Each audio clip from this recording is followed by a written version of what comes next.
LG ThinQ App had gone through several updates since I posted my original navigation video, and I know a few of you have asked for an update of some kind.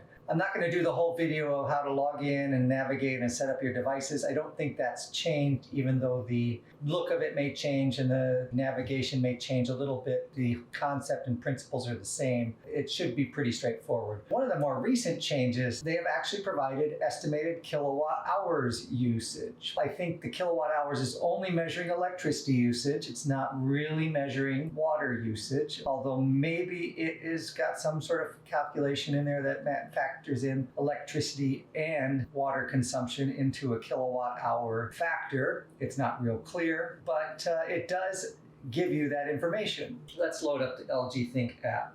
And the opening screen is probably a little different in the couple of years since I posted the original navigation video. I've only got one device. If you have multiple LG devices in your house, you can have them all navigating from this LG ThinQ app, and you can manage all of them. So I've only got my washing machine. It says power off. I'm going to click on it. Now it looks like this. I've got power off, got recently used cycles, and I can expand that. I can download cycles. That's the opening screen altogether. And then the useful features button is where I can go also to downloaded cycles, manage my favorites, tub clean coach, which says I'm at 14 cycles of the 30 that I need to get to before I have to do a tub clean. I'm, again, usually doing a tub clean around 20, 25. I don't like waiting until it gets 30. The gasket around the door gets really filthy, and the tub clean helps extricate some of that lint and residue.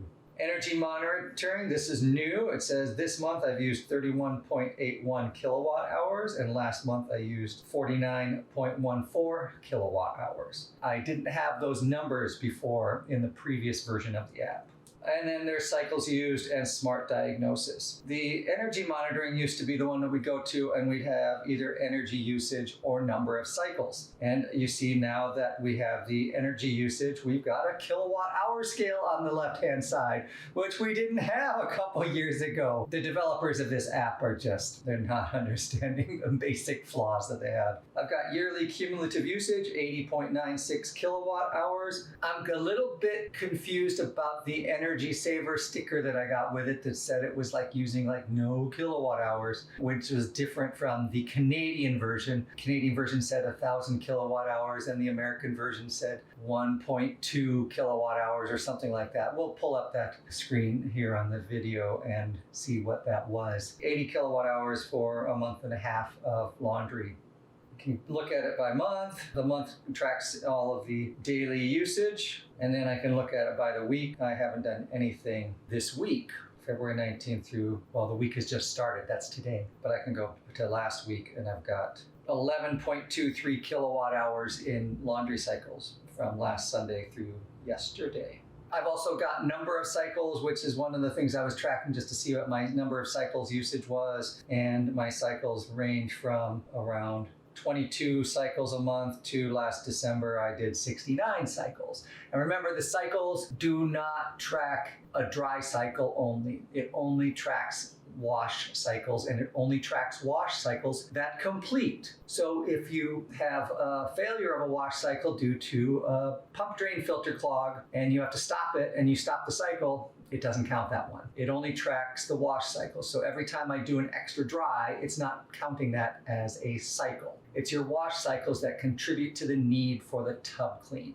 As we are looking at energy usage, there's a link down here that also says power usage information. And this is a little disclaimer that the app says energy monitor shows estimated electricity based on the actual usage of the product. The estimated usage shown in the energy monitor may differ up to 30% of the time from actual usage or usage measured in a testing environment. Basically saying your household is not a testing environment, so it's really estimating, and it could be 30% off one way or the other. But hey, at least we have some kilowatt hour measurements now, right? Go back to energy monitoring, go back to the main screen of useful features, and I can go to cycles used. And this is the last 10 cycles that we have used. The first one here, this is a bedding cycle that I did last Sunday. It was a couple of blankets, maybe 3 blankets. That's 431 watt hours, not even 1 kilowatt hour for a bedding cycle. That was an hour-long bedding cycle. The bedding cycles are usually an hour long.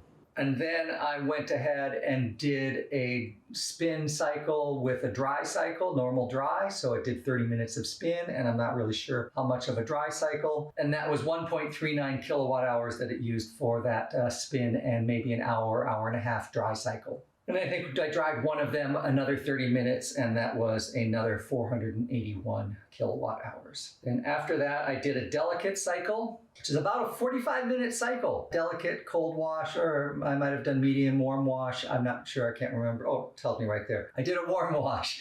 The app remembers. That whole thing used 50 watt hours for a delicate cycle. So the delicate cycle is using very, very little energy consumption. Then I took those delicates and did a spin and dry, because the delicate cycle doesn't allow a high or extra high spin. So I wanted to do the spin cycle and the dry. That was a 30-minute spin cycle with about an hour and 3-minute dry cycle, if I was paying attention when I recorded that. Doesn't really track the individual elements of the cycles, so you have to kind of watch when it switches from the 30-minute spin to the start of the dry cycle if you want to record the actual length of the estimated dry time. Those delicates with a standalone spin and normal dry was 1.22 kilowatt hours. It looks like I did them for another extra 30 minutes after that. When things settled down, another 480 watt hours. Then we did a bedding cycle, and this bedding cycle was 2 animal pet beds, and I did that one with a bedding cycle and a steam cycle. So that was a 2-hour cycle, because the bedding cycle is an hour and the steam adds another hour, and that was 736 watt hours, not even 1 kilowatt hour for a 2-hour wash cycle.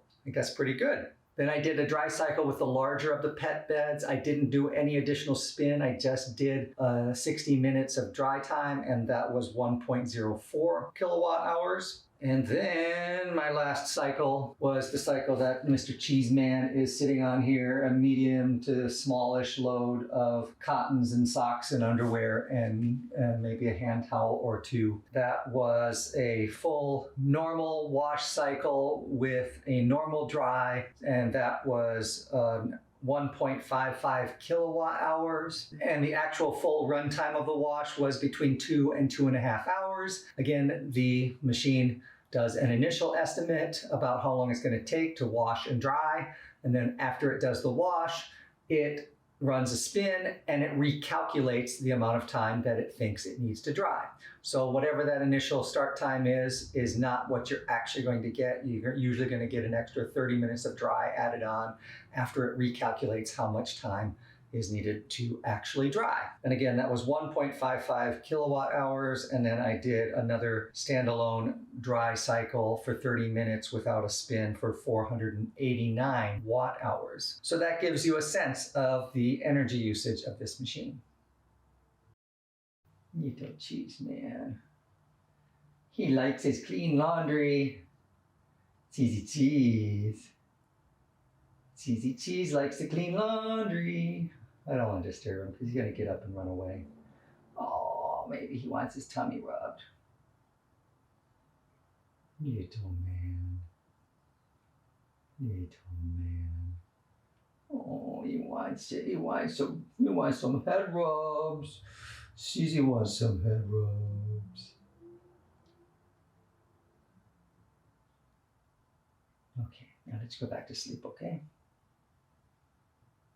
Now that I started it, you want more?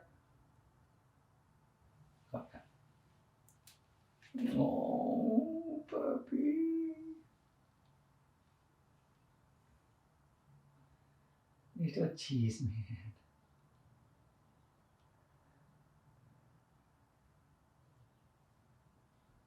He's purring.